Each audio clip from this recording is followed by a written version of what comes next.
ಇದು ಬಂದ್ಬಿಟ್ಟು ನನ್ನ ಬೋರ್ ಪಾಯಿಂಟ್ ಏನು ಮಾಡಿಸಿ ಅದರ ಡ್ರಿಲ್ಲಿಂಗ್ ಮಾಡಿಸಿದೆ ಅಥವಾ ರಿಗ್ ಮಾಡಿಸಿದೆ ಅದರದ್ದು ಪೂರ್ತಿ ವೀಡಿಯೋ ಅಂದರೆ ಮೊದಲಿಂದ ಹಿಡಿದು ಕೊನೆವರೆಗೂ ಪೂರ್ತಿ ವೀಡಿಯೋ ಮಾಡಿರೋಂಥದ್ದು. ಸ್ವಲ್ಪ ಸ್ಪೀಡಪ್ಪಾಗಿ ಓಡಿಸಿದ್ದೀನಿ. ಸ್ವಲ್ಪ ಸ್ಪೀಡಾಗಿ ಕವರ್ ಆಗಲಿ, ಬೋರ್ ಆಗೋದು ಬೇಡ ಅಂತ ಹೇಳಿ.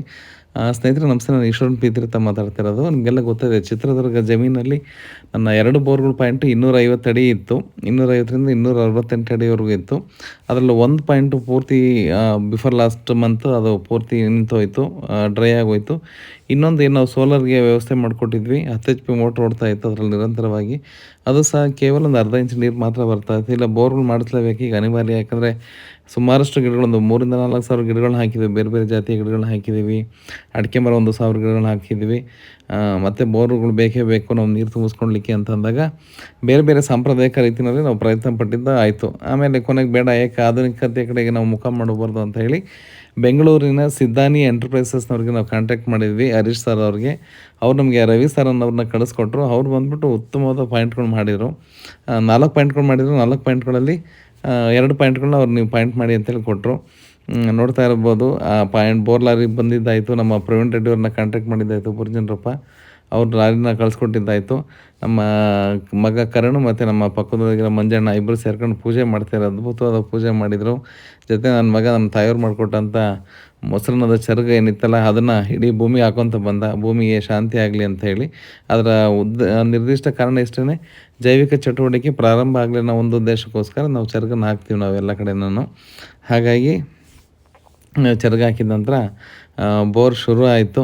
ಬೋರ್ ಶುರುವಾಗಿ 220ರಿಂದ 230 ಅಡಿಗೆ ನಮಗೆ ತೇವಾಂಶ ಬರ್ಲಿಕ್ಕೆ ಶುರುವಾಯಿತು. ಅದಕ್ಕಿಂತ ಮುಂಚೆ ವಿಪರೀತ ಧೂಳು ಬಂತು, ಬೂದಿ ಮಣ್ಣು ಅಂಥದ್ದು ಬಂತು, ಕಟಕ್ ಮಣ್ಣು ಬಂತು, ಕೆಂಪು ಧೂಳು ಬಂತು. ಅದಾದಮೇಲೆ ಕಂಪು ಮಿಶ್ರಿತ ಇದು ಬರ್ಲಿಕ್ಕೆ ಶುರುವಾಯಿತು. ಅದಾದಮೇಲೆ ತೇವಾಂಶ ಶುರುವಾಯಿತು. ಅದಾದಮೇಲೆ ಧೂಳು ನಿಂತ್ಕೊಂತು. ನೀರು ನಮಗೆ 640 ಅಡಿಗೆ ಬೋರ್ ಡ್ರಿಲ್ಲಿಂಗ್ ಮಾಡೋಕ್ಕೆ ಸುಸ್ತಾಗಿ ಹೋದ್ರು.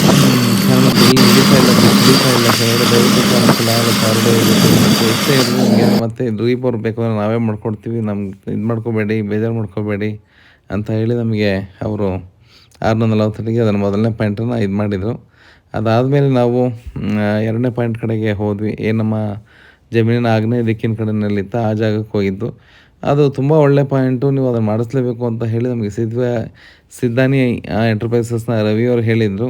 ಹಂಗಾಗಿ ಆ ಪಾಯಿಂಟಿಗೆ ಹೋಗೋಷ್ಟೊತ್ತಿಗೆ ಸಂಜೆ 6 ಗಂಟೆ ಆಗಿತ್ತು.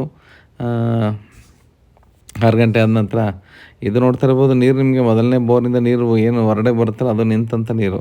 ಅದನ್ನು ಸಹ ನಾವು ರೈನ್ ವಾಟರ್ಸ್ಟಿಗೆ ಹಾರ್ವೆಸ್ಟಿಗೆ ಉಪಯೋಗಿಸ್ಕೊಂಡಿರೋದ್ರಿಂದ ಒಂದನೇ ಸಹ ನೀರು ನಮ್ಮ ಭೂಮಿಯಿಂದ ಎಲ್ಲೂ ವೇಸ್ಟ್ ಆಗಲಿಕ್ಕಿಲ್ಲ. ಹಾಗಾಗಿ ಆ ರೀತಿ ಮಾಡೋದಂಥದ್ದು. ಇದು ಕಪ್ಪು ಮಿಶ್ರಿತ ಕಲ್ಲು, ಕೆಂಪು ಬಿಳಿ ಎಲ್ಲ ಮಿಶ್ರಿತ ಕಲ್ಲು ಬಣ್ಣಗಳು ಇದೆ ಇದರೊಳಗಡೆ. ಇದು ಸಹ ಯಥೇಚ್ಛವಾದ ನೀರು, ಅಂದರೆ 3 ಇಂಚಿನವರೆಗೂ ನೀರು ಬಂದಿದೆ ಅಂತೇಳಿ ಎಲ್ಲ ಅನುಭವಸ್ಥರು ಹೇಳ್ತಾಯಿದ್ರು ಮತ್ತು ಬೋರ್ಲವ್ರವರು ಹೇಳಿದರು. ಅದಾದಮೇಲೆ ಈಗ ಧೂಳು ಕಾಣಿಸ್ತಿರೋದು 2ನೇ ಪಾಯಿಂಟಿಂದು. ನಾವು ಅಲ್ಲಿಗೆ ಬಂದು ಆ ಪಾಯಿಂಟ್ನ ಇದು ಮಾಡಿಕೊಂಡು ಶುರು ಮಾಡಿದ್ದಾಯಿತು. ಅವ್ರು 227ರಿಂದ 287ವರೆಗೂ ಕೊಟ್ಟಿದ್ದರು ಮೊದಲನೇ ಸೆಲೆ ಪಾಯಿಂಟನ್ನ. 287 ಅಡಿ ಬಂದರೂ ಸಹ ಬಂದಿರಲಿಲ್ಲ. 80 ಅಡಿಗೆ ತಕ್ಷಣ ನೀರು ಬರ್ಲಿಕ್ಕೆ ಶುರುವಾಯಿತು. ಕಾರಣ ಏನಪ್ಪ ಅಂತಂದರೆ ಈ ಕಲ್ಲುಗಳು ಕಾಣಿಸ್ತಿದೆಯಲ್ಲ, ಈ ಬೋಲ್ಡರ್ಸು, ಈ ರೀತಿಯ ದಪ್ಪ ದಪ್ಪ ಕಲ್ಲುಗಳು ಬಿದ್ದಾಗ ಇದು ಹೇಳ್ತಾರೆ ಇದು ಒರಿಜಿನಲ್ ಇದು ಅಂಥೇಳಿ ಅಂತ. ಅಂದರೆ ನೀರಿನ ಸಾಗರ ಅಂತ ಹೇಳ್ತಾರೆ ಅವ್ರು ಇದರಲ್ಲಿ. ಇದು ನೋಡ್ತಾ ಇರ್ಬೋದು, ವಿತೌಟ್ ಮೋಟ್ರ್ ಯಾವುದು ಸ್ಟಾರ್ಟ್ ಮಾಡಿಲ್ಲ ಅವರು, ನೀರು ಹೊರಗಡೆ ಬರ್ಲಿಕ್ಕೆ ಶುರುವಾಯಿತು. ಅದಾದಮೇಲೆ ಯಾವಾಗ ರೈಸ್ ಆಗ್ತಾಯಿತ್ತು, 1 ಸಲ 2 ಸಲ 3 ಸಲ ಸಿಗ್ತಾ ಹೋಯಿತು. 520 ಅಡಿ 540 ಅಡಿಗೆ ಇವ್ರು ಲಾಸ್ಟ್ ಮಾಡ್ತೀವಿ, ಆಗೋದಿಲ್ಲ ಅಂದ್ರೆ ಮುಂದಕ್ಕೆ ಅಂತ ಅಂದರು. ಅಷ್ಟರೊಳಗೆ ನೀರು ಈ ಥರ ಚಿಮ್ಲಿಕ್ಕೆ ಶುರುವಾಯಿತು. ಸ್ವಲ್ಪ ಪ್ರೆಸರ್ ಕೊಟ್ಟರು ಸಾಕು, ಫುಲ್ಲು ನುಗ್ತಾ ಇತ್ತು ನೀರು. ಹಾಗಾಗಿ ಸರ್ ಇಷ್ಟೇ, ನೀವೇನೋ ದುಡ್ಡು ಕೊಡ್ತೀರಾ, ಆದರೆ ನಮ್ಮ ಕೈಯಲ್ಲಿ ಸಾಧ್ಯ ಆಗ್ತಾಯಿಲ್ಲ ಮಾಡಲಿಕ್ಕೆ, ದಯವಿಟ್ಟು ಕ್ಷಮಿಸಿ ಅಂತ ಹೇಳಿ ನಮಗೆ ಇದು ಮಾಡಿದರು. ಅವರು ರಿಕ್ವೆಸ್ಟ್ ಮಾಡಿಕೊಂಡ್ರು. ಹಾಗಾಗಿ ಆಯಿತು ಸಾಕ್ಬಿಡಿ ಇಲ್ಲಿಗೇನೆ ಅಂತ ಹೇಳಿ ಅವ್ರಿಗೆ 540 ಅಡಿಗೆ ನಾವು 2ನೇ ಪಾಯಿಂಟನ್ನು ನಿಲ್ಲಿಸಬೇಕಾಗಿ ಬಂತು. ನೀವು ನೋಡ್ತಾ ಇದ್ದೀರಾ, ತುಂಬ ಅದ್ಭುತವಾದ ನೀರು 2 ಪಾಯಿಂಟಲ್ಲಿ ಬಿದ್ದಿದೆ. ಮುಂದಿನ ದಿನಗಳಲ್ಲಿ ನಾವು ಅದು ನೀರನ್ನು ಉಪಯೋಗಿಸ್ಕೊಂಡು ಏನು ಮಾಡ್ತೀವಿ ಅನ್ನೋದು ನಮ್ಮ ಮೇಲೆ ಡಿಪೆಂಡ್ ಆಗಿದೆ. ಹಾಗಾಗಿ ಇಷ್ಟು ಹೇಳ್ತಾ ನಾನು ವೀಡಿಯೋ ಕೊನೆ ಮಾಡ್ತಾಯಿದ್ದೀನಿ. ದಯವಿಟ್ಟು ನೀವೇನಾದ್ರು ಪಾಯಿಂಟ್ ಮಾಡಿಸೋದ್ರಿದ್ದರೆ ಸಿದ್ದಾನಿ ಎಂಟರ್ಪ್ರೈಸಸ್ ಅವ್ರ ಹತ್ರ ಮಾಡಿಸಿ, ವೈಜ್ಞಾನಿಕವಾಗಿ ಮಾಡಿಸಿ. 1000 ಅಡಿಯಿಂದ 1500 ಅಡಿವರೆಗೂ ಅವರು ಸ್ಕ್ಯಾನ್ ಮಾಡ್ತಾರೆ ಭೂಮಿನ. ಮಾಡಿಬಿಟ್ಟು ಅದರೊಳಗಡೆ ಯಾವ್ಯಾವ ಹಂತದಲ್ಲಿ ಎಷ್ಟೆಷ್ಟು ನೀರಿದೆ ಅಂಥೇಳಿ ನಿಮಗೆ ಅವ್ರು ರಿಪೋರ್ಟ್ ಕೊಡುವಂಥದ್ದು. ತುಂಬ ಅದ್ಭುತವಾದ ರಿಸಲ್ಟನ್ನ ಅವ್ರು ಕೊಡ್ತಾರೆ. ಹಾಗಾಗಿ ನಾನು ಲಾಸ್ಟಿಗೆ ಡಿಸ್ಕ್ರಿಪ್ಷನಲ್ಲಿ ಅಥವಾ ಈ ವಿಡಿಯೋ ಎಂಡಲ್ಲಿ ಅವರ ನಂಬರ್ನ ನಾನು ಶೇರ್ ಮಾಡ್ತಾಯಿದ್ದೀನಿ. ಹಾಗಾಗಿ ಅದನ್ನು ಉಪಯೋಗಿಸ್ಕೊಂಡು ಅವರು ರವಿ ಅನ್ನೋರಿಗೆ ಫೋನ್ ಮಾಡಿದರೆ ಅವರು ಸಹ ಬಂದು ನಿಮಗೆ ಸಹಕರಿಸ್ತಾರೆ. ಜೊತೆಗೆ ಪ್ರವೀಣ್ ರೆಡ್ಡಿ ಅಂತ ಹೇಳಿ ಲಾರಿ ಕಳಿಸ್ಕೊಟ್ರಲ್ಲ, ಚಿತ್ರದುರ್ಗ ಭಾಗದವ್ರು ಆದರೆ ಅವ್ರ ನಂಬರ್ ಸಹ ನಾನು ಹಾಕಿರ್ತೀನಿ. ಅವ್ರ ನಂಬರ್ ಸಹ ನೀವು ಉಪಯೋಗಿಸ್ಕೋಬೋದು. ಇಷ್ಟು ಹೇಳ್ತಾ ನಾನು ಮಾತು ಮುಗಿಸ್ತಾ ಇದ್ದೀನಿ. Okay, thank you. ದಯವಿಟ್ಟು ಯಾರು ಸಬ್ಸ್ಕ್ರೈಬ್ ಆಗಿಲ್ಲ ಅಂದರೆ ಸಬ್ಸ್ಕ್ರೈಬ್ ಆಗಿ. ಇಷ್ಟು ಹೇಳ್ತಾ ನಾನು ಮಾತು ಮುಗಿಸ್ತಾ ಇದ್ದೀನಿ. ಶೇರ್ ಮಾಡಿ ಮತ್ತೆ. ಓಕೆನಾ? Thank you.